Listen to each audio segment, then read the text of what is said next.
Page number 273 पर question number 1 और 2 को मैं थोड़ा सा एक्सप्लेन कर दूं आप लोगों को, हालांकि वो ही डेफिनेशंस हैं। Interviews and service are method to collect primary data. Primary data मैंने आपको बताया था इनिशियली फॉर्म्स और बहुत स्कैटर्ड डाटा होता है, जिसमें से हम स्पेसिफिक किस्म की कैलकुलेशंस या स्पेसिफिक किस्म की इंफॉर्मेशन हासिल करते हैं अबाउट अ पर्टिकुलर जॉब या अबाउट अ पर्टिकुलर प्रॉब्लम। ठीक है। In a frequency distribution data is group into class intervals. ठीक है ना। The frequency distribution first we start the first step हम जो लेते हैं फ्रीक्वेंसी डिस्ट्रीब्यूशन में, एनी फ्रीक्वेंसी डिस्ट्रीब्यूशन एनीवेयर, जब भी हम डाटा को इनिशियल डाटा से उठा कर लेकर आते हैं तो सबसे पहले किस में लेकर आते हैं? क्लास इंटरवल में। ठीक है ना।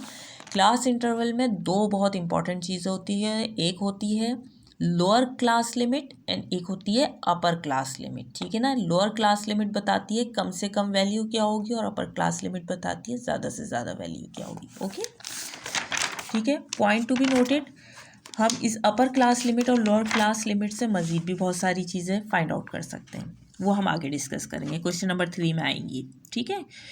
इन a the difference between the upper and the lower class limit is called, देखिए यहाँ पे आ गया ना, अपर और लोअर क्लास लिमिट को क्या कहते हैं?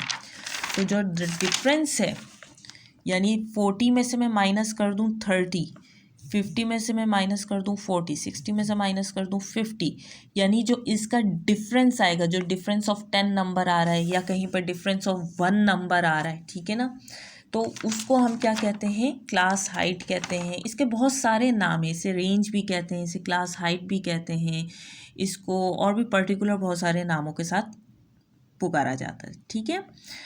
Histogram is a graphical representation of class intervals. Class intervals को हम कहाँ बहुत अच्छा शो कर सकते हैं? हिस्टोग्राम्स में शो कर सकते हैं। हमने पढ़ा था यहाँ पे ग्राफ्स, पेज नंबर 268 पे you can see over here the histograms. ठीक है ना। यहाँ पे हम क्लास इंटरवल को एक्स एक्सिस के ऊपर शो कर रहे हैं और histograms can show your all the class intervals over x axis. Class intervals को हम कहाँ शो करते हैं? एक्स एक्सिस के ऊपर। देखिए क्लास इंटरवल हमारे यहाँ पे ईयर्स थे, 1 ईयर का गैप था।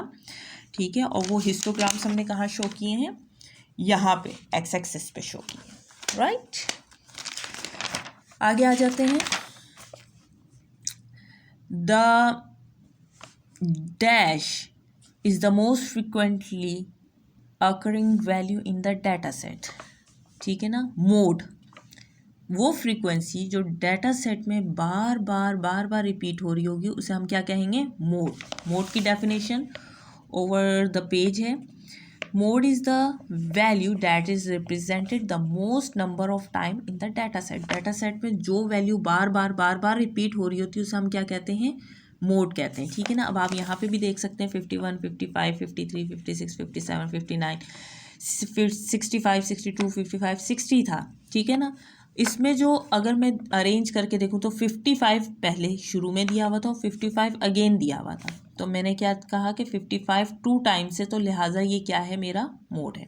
ठीक है। इसी तरीके से बड़ी वैल्यूज़ हैं, बहुत बड़ी वैल्यूज़ हैं, अगर आप इसे अरेंज कर लेते हैं दिस इज़ वेरी गुड। नहीं अरेंज करते हैं और आपको वैसे ही फाइंड आउट करने में इजी, छोटा सा डाटा सेट हो तो आप उसमें से निकाल सकते हैं, लेकिन जब बड़ा डाटा सेट आ जाता है तो हम उसे असेंडिंग या डिसेंडिंग ऑर्डर में फॉलो अप करते हैं। ठीक है। यहाँ पे हमारे पास थी, यहाँ पे दो वैल्यूज़ निकलनी थी, 257 and 201 appears 2 time in the data set. ठीक है ना। कितने टाइम्स? 2 टाइम्स डाटा सेट में है, इसके अलावा और कोई ऐसी वैल्यू नहीं है। तो 3 टाइम होता तो हम उसको ले लेते। तो यही दोनों क्या है? Mode of the data set है। ठीक है।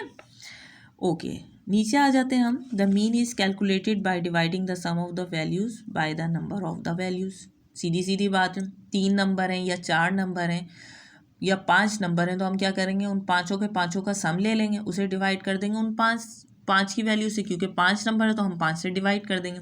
10 वैल्यूज़ हैं तो हम 10 की 10 वैल्यूज़ को पहले सम आउट करेंगे, फिर उसे डिवाइडेड बाय कर देंगे। तो कई दफ़ा रिपीट हो चुका है। To determine the mode the data should first be arrange in ascending order.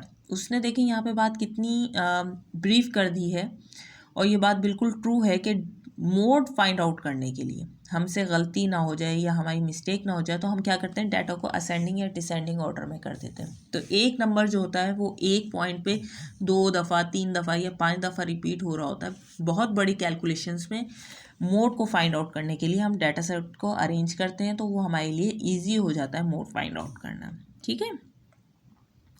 It is possible for the median and mode to be the same. बाज़ों का ऐसा होता है मीन, मीडियन, मोड तीनों के तीनों क्या होते हैं, सेम होते हैं, तो वो हमारे पास जो ग्राफिकल रिप्रेजेंटेशन आती है वो सिमेट्रिकल होती है। ठीक है। अच्छा, पॉजिटिवली स्विक्ट होती है और नेगेटिवली स्विक्ट होती है, ये थोड़े से डिटेल में बता रही हूँ।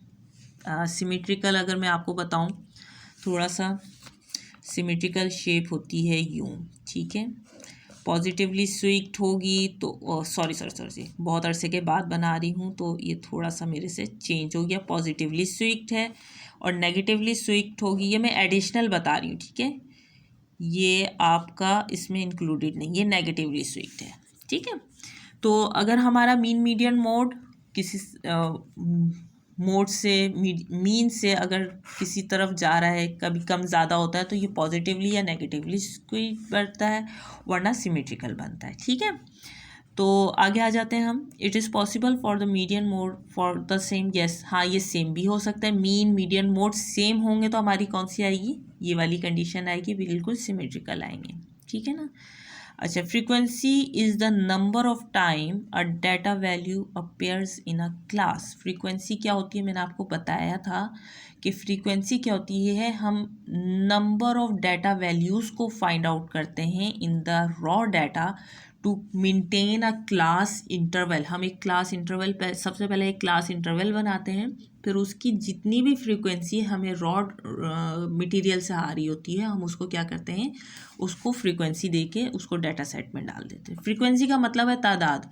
ठीक है ना, सीधा सीधा 5 नंबर है या 10 नंबर है या 10 से लेकर 12 तक के नंबर हैं, उसमें हम देखेंगे कितनी दफ़ा वो ये नंबर कम से इन बिटवीन नंबर्स आए, तो हम उसे उठा के डाल देंगे। ठीक है, छोटी सी बात है। The sum of F X is equal to the number of data values. ठीक है, इसे हम कहेंगे ये फॉल्स है, क्योंकि the sum of F X is equal to the number of data values तो कभी भी नहीं हो सकता।